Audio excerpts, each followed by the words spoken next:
This episode of Principal Center Radio is brought to you by the Project-Based Learning Network. Dr. Amy Baeder, the director, is a professional curriculum writer and the leading expert on standards-based PBL. She trains teachers how to write high-quality PBL units in the Project-Based Learning Curriculum Developer Certification Program, and she teaches leaders how to implement successful PBL initiatives in the Project-Based Learning Instructional Leader Program. Learn more at principalcenter.com/PBL.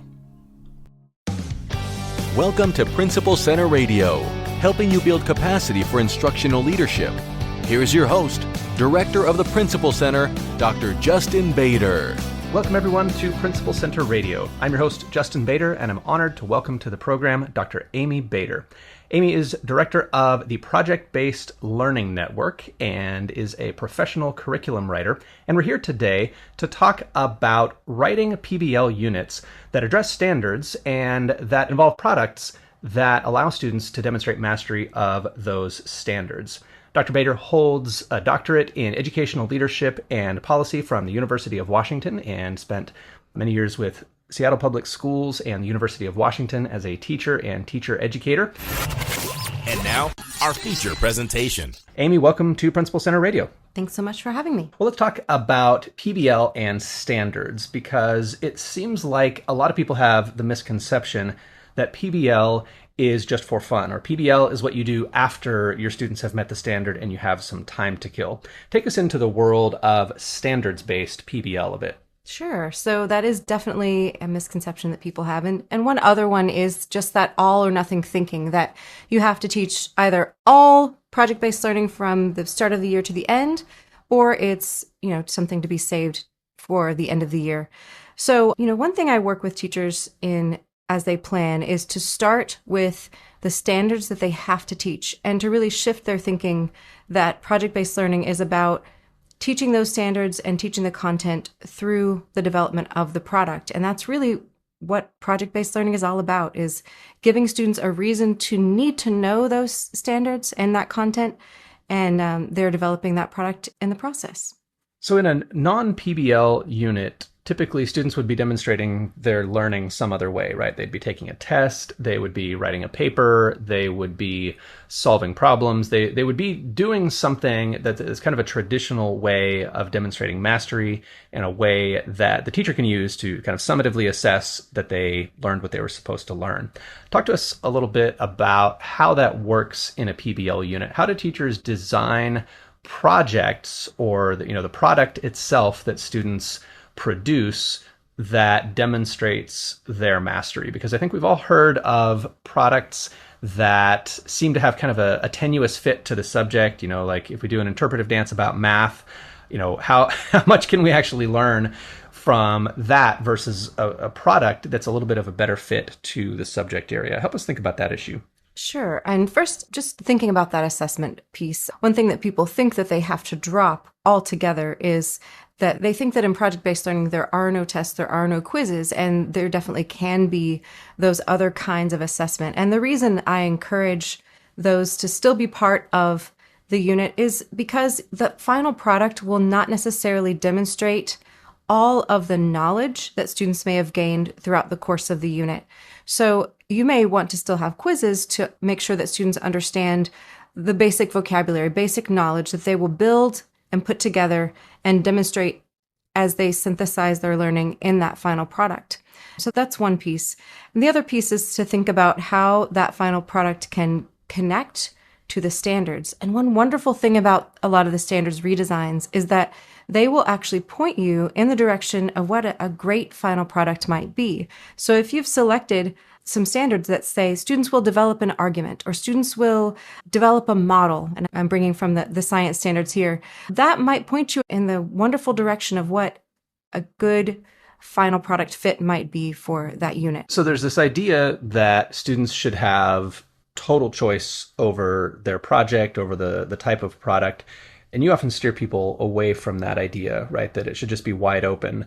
What have you seen go wrong when teachers don't think through, or unit designers don't think through enough what the product should be and how it fits with the standard? So many things. So that's a great point. So there is this idea that PBL is completely student driven and completely student voice and choice oriented. And there may be schools and there may be settings in which you can build up to that place where students have gone through this process for multiple years in a row and they have that agency and they have that ability to make all those choices on their own. But the reality for many teachers is that you are held accountable for what students should know and should be able to do in the year that you're teaching or the discipline that you're teaching.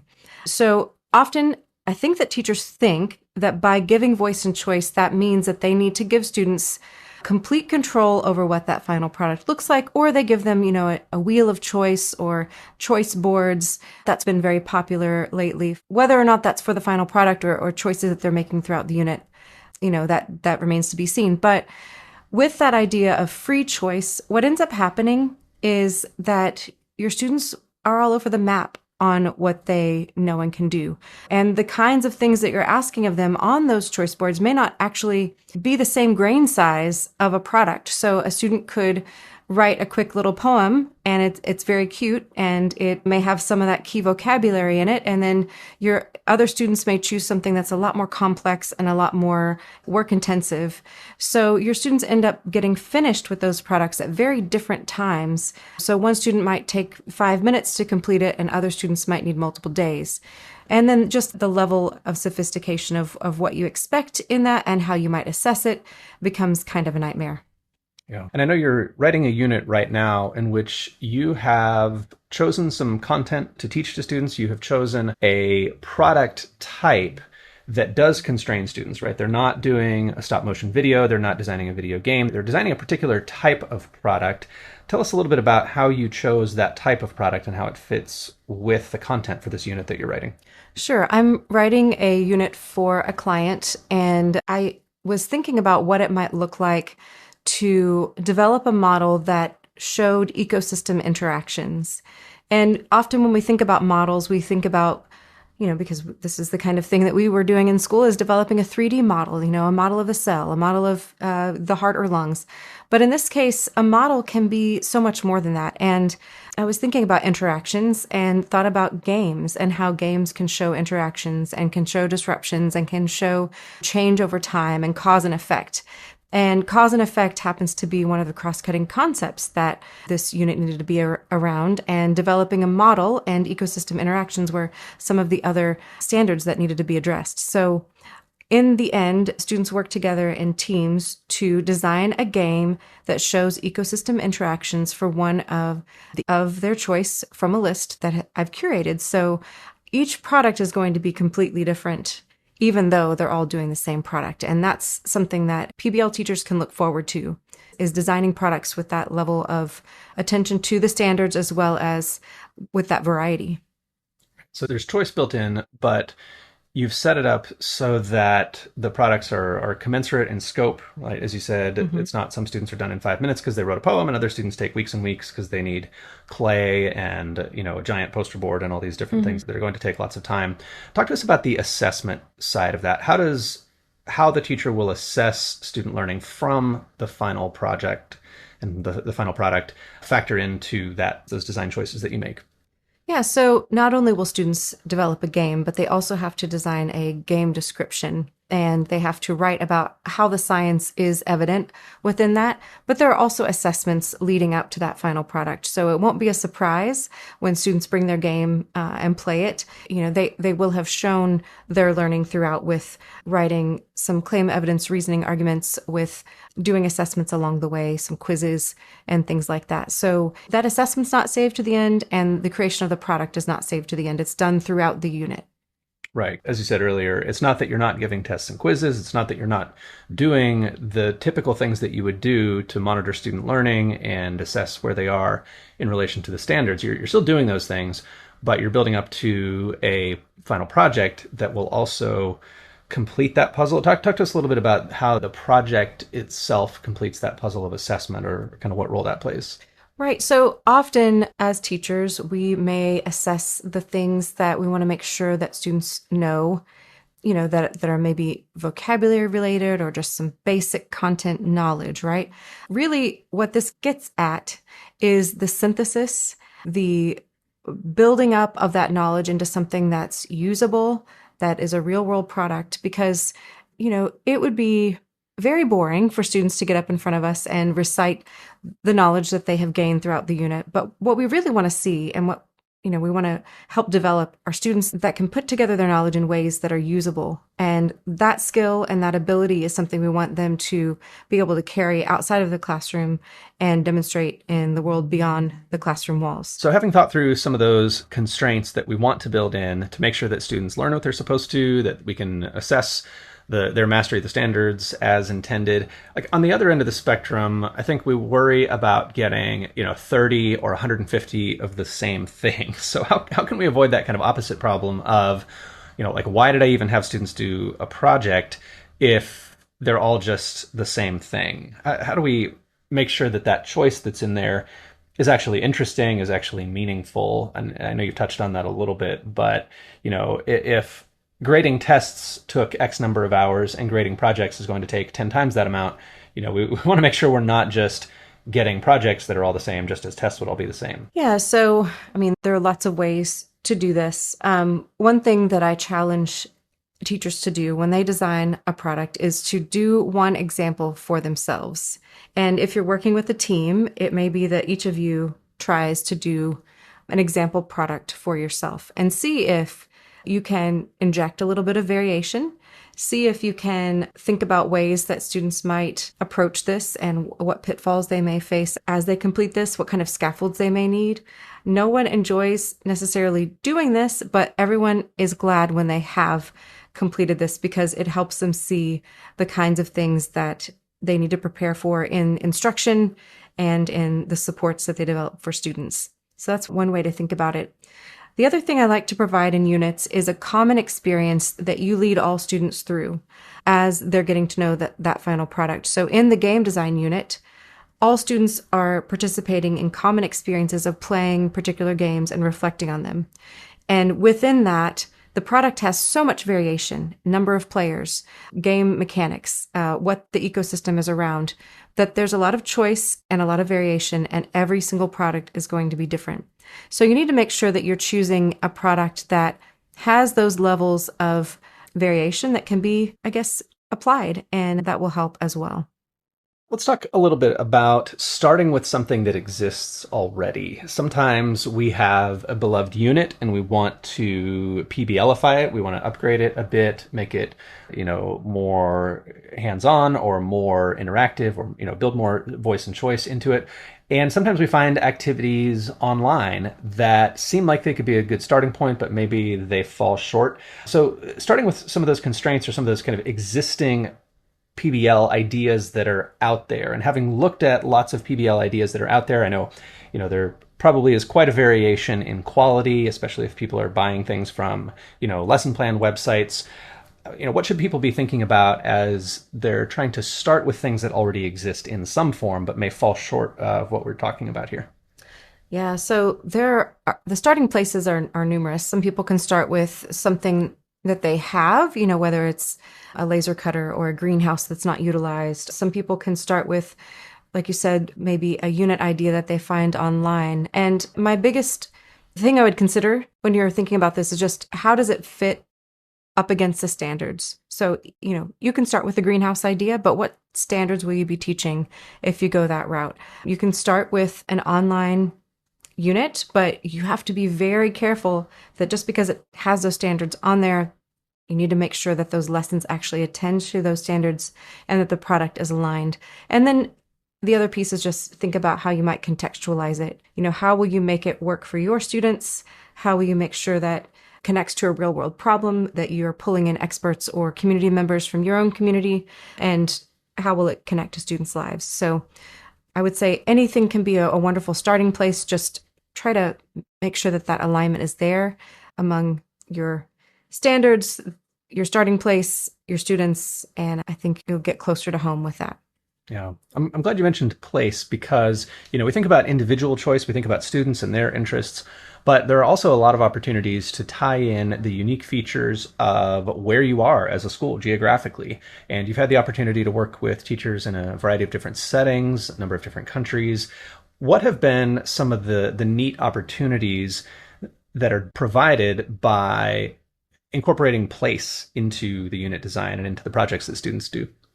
Yeah, I always love talking to teachers about what is it that you can learn and that your students can learn from being where you are. And each community has something unique to offer. And it becomes second nature to us and we stop seeing it after a while. But I also ask teachers, what's unique about your community, your classroom, your students, your school? Every place is so different and there's something that can be learned.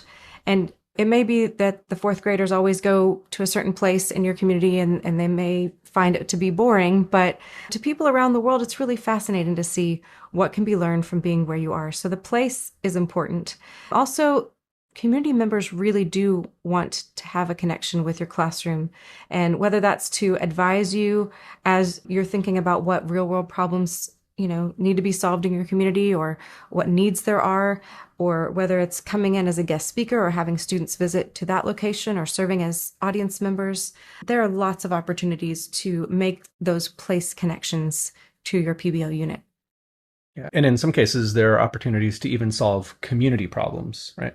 Exactly. Talk to us about some of those community-based problems or local problems that you've seen teachers incorporate into their units. Yeah, so, we've had something similar where people were speeding down a street and the art students from our school spray painted a kind of a 3D crosswalk. I guess it was an optical illusion that made people slow down a little bit. And, there are issues like that all around, whether it's about endangered species or solving issues with animal shelters or nursing homes and just all kinds of things that people can get involved with and have students help solve some of the problems by engaging with their community and being aware. And that really does create citizens and individuals in communities that pay attention and are aware and not only are aware, but feel like they can do something about it. And that's what this is about. That's what project-based learning is about, is helping students remember the content more deeply, helping them learn how to work with other people, and helping create individuals that eventually go into the world and think not only, I see this problem, but I have the skills and the ability and the agency to do something about it and not just let those things pass me by. And I'm sure our listeners can envision a school where kids are constantly getting out into the community, connecting with community members, solving community problems, solving real world problems, and just incredibly motivated and proud of their communities and excited about giving back to their communities. But at the same time, that ambitious vision can be very intimidating. So help us think about how to start, not necessarily small, but small enough to actually get something done, because you know better than anyone else how much work it is to write a good PBL unit. So help us think realistically about, some starting points, how much time those take, and when people can think about getting this done. That's a great question, because once people get excited, they want to do all or nothing. They want to go, how many units can I plan for a year? Can I do 5? Can I do 6? Let's do a school-wide PBL unit. And I say, all right, I love your enthusiasm, but let's think about what is doable. Let's think about what we can do and get some feedback on that. So I often suggest that people begin by trying a maybe 3 to 4 week project-based learning unit in their first semester or trimester. And, planning that, building that, sourcing one and adapting it, whatever you need to do. And then trying those ideas out and getting that feedback from students, making it short enough to where you can experience success and where it doesn't drag on and on, because it will take longer than you think, because the first time through, there's just a lot to learn, both for you and the students. And then possibly doing another project-based learning unit in the spring semester or in another trimester, depending on how your year is, and getting that feedback. And that really helps teachers not face the burnout. And then the next year you can build another one and add to that, and then another one and add to that. But in the schools where this is happening and happening well, I will say it's not just a single teacher doing this alone.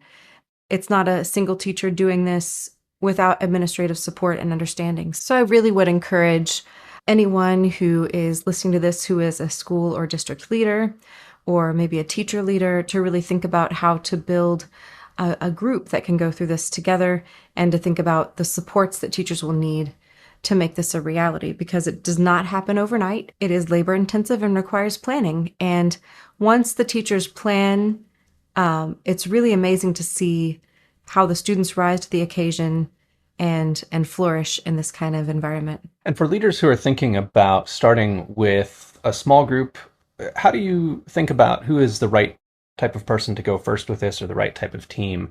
Like, who would you choose, or how would you advise leaders to start with the right people? Because, sometimes we look at the classrooms that are the farthest from what we want them to be, the classrooms that are frankly the most boring, the least engaging, and we think, okay, this is where my most urgent problem is. How does that line up with what you would recommend in terms of where people start? Yeah, so I'm just thinking about the qualities of people that have been in our courses and PBL design work that I've done before. And these are people who are a little bit open-minded. Maybe they have some classroom experience. They may have familiarity with the standards. They're not like brand new first year teachers, that there's just so much to learn in that very first year. And people who can see connections and maybe have that desire to go beyond just what their classroom has to offer, and work in the community, build relationships, and those that are collaborative. Yeah, those are the most exciting teachers to work with because they can see the possibility. And once teachers see that possibility, and once they can see what PBL can offer their students, and honestly to themselves, it is much more fun to teach in a PBL setting. I think that they get really excited and they want to go for it. So you said not starting necessarily with new teachers who may be overwhelmed, who may not have their feet under them yet, but people who have some experience but are excited to try something new.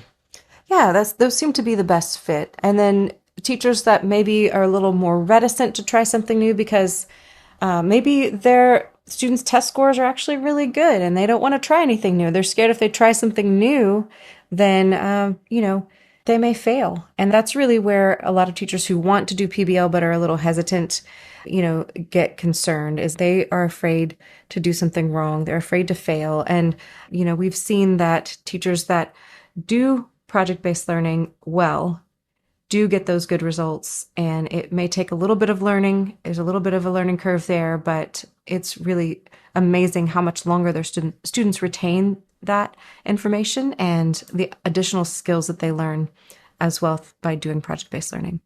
I wanted to ask about that idea of failure, or that idea of kind of bad PBL experiences in the past, because often when people work with you, it's not the first time they've tried PBL and they've had some sort of bad experience or something that didn't go right. What's typically the aha for them when something went wrong before and then they get it right and they have a very different experience this time around?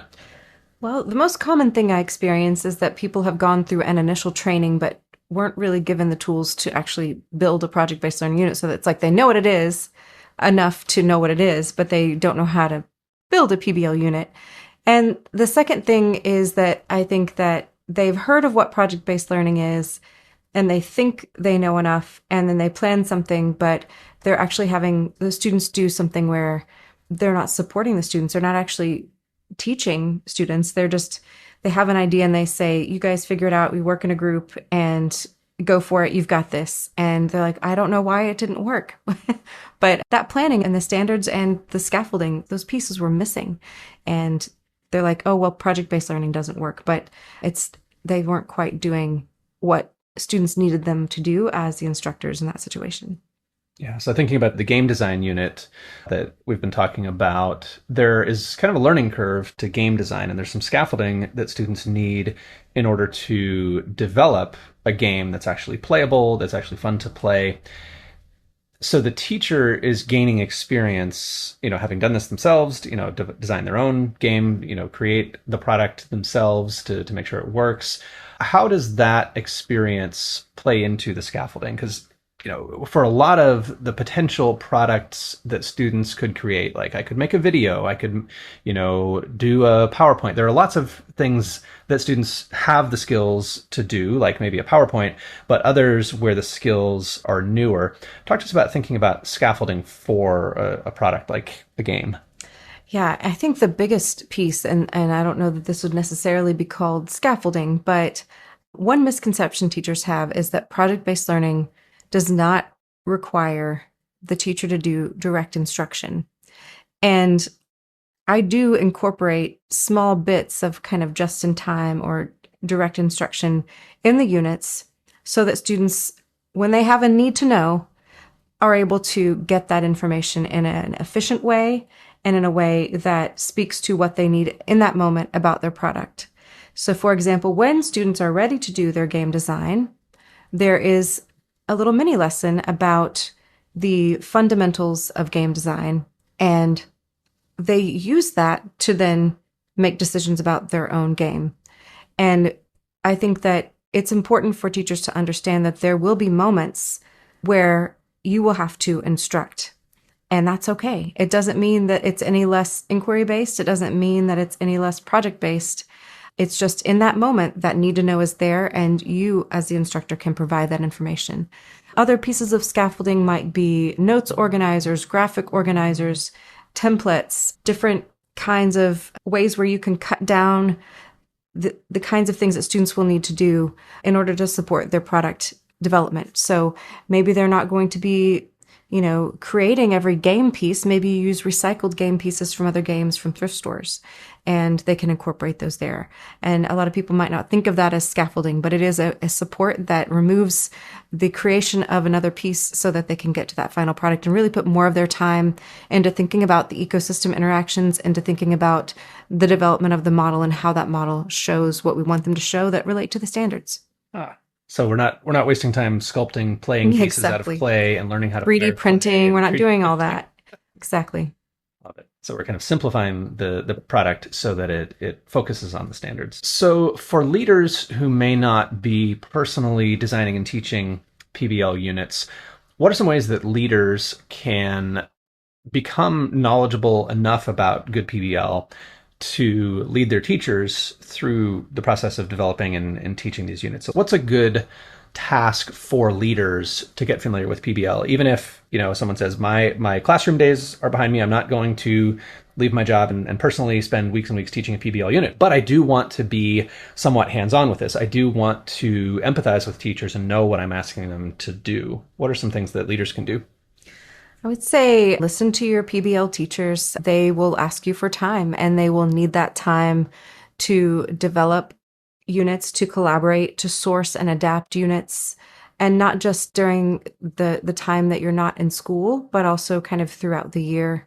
And getting into classrooms and seeing the kinds of things that students are doing and that teachers are doing in a PBL classroom, visiting PBL schools if possible, really looking at units that are PBL units that are written and see what they're doing on a day-to-day basis. You'll actually find that the kinds of instruction may look similar to what is happening in a typical curriculum, in that students are reading, they are engaging in mini lessons, they are discussing, but why they're doing those things is because of the product that they're creating at the end and not just to get to the end and take a test. It's so that they can develop that final product. Love it. And then talk to us, if you would, about the two programs that you have for leaders and then for teachers who want to write their own units. Sure. So yes, one wonderful thing that a leader could do is just to simply take a look at my PBL roadmap for school and district leaders and to see the path that one would need to take if they were starting a PBL initiative in their school, or if teachers were and they were then planning to lead that.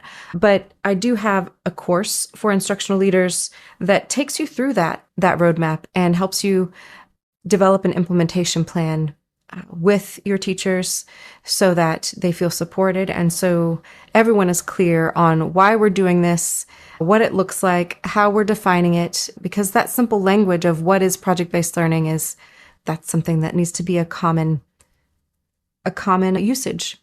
So taking that course has been really great for a lot of leaders that have led it in their own sites. So they're working together and they have a common understanding of what it is and how they can support it. And then the project-based learning curriculum developer course is for teachers that have their own classrooms who are designing or adapting a unit so that they can use that in their own classrooms. And I take you through the roadmap for curriculum design for project-based learning units, and you are able to start with your essential question and your standards and a product idea, and then actually write the lessons to support that. So in the end, you'll have a unit that you can use with your student. If people want to learn more about your courses or get in touch with you, where's the best place for them to go online? Sure. So you just find me on my website, amybaeder.com, and all the courses are linked there. And that's amybaeder.com. And you can find the PBL CDC course, you can find the instructional leader course, and anything else that supports those two courses along the way. Dr. Amy Baeder, thank you so much for joining me on Principal Center Radio. It's been a pleasure. Thank you so much. Thanks for listening to Principal Center Radio. For more great episodes, subscribe on our website at principalcenter.com/radio.